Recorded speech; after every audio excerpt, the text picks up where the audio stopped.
Hello అండి, this is Bhavani talks. మనకి పిల్లల్లో కానీ పెద్దవాళ్ళలో కానీ హెయిర్ ఫాల్ అవ్వకుండా ఉండడానికి ఒక చిన్న చిట్కా చెప్తాను మీకు. అదేంటంటే, ఒక స్పూన్ ఫ్లాక్స్ సీడ్స్ తీసుకోవాలి, ఒక స్పూన్ మెంతులు తీసుకోవాలి, ఒక చిన్న ఆనియన్. ఈ మూడింటిని మనం నానబెట్టుకొని ఇందులో ఉల్లిపాయలు ఇలా వేసుకోవాలి.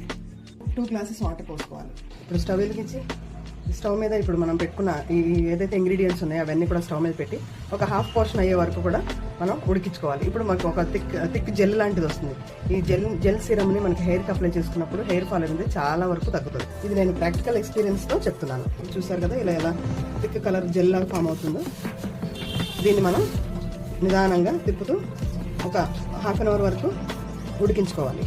ఉడకబెట్టిన ఈ మిశ్రమాన్ని ఇలా మనం వడకట్టుకోవాలి. చూసారు కదా ఇలాంటి జెల్ లాంటిది వస్తుందో.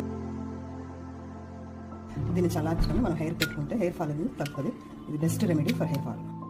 దీన్ని హెయిర్ పెట్టుకుని ఒక హాఫ్ అన్ అవర్ తలపై ఉంచుకొని హెయిర్ వాష్ చేసుకుంటే హెయిర్ చాలా స్మూత్గా ఉంటుంది.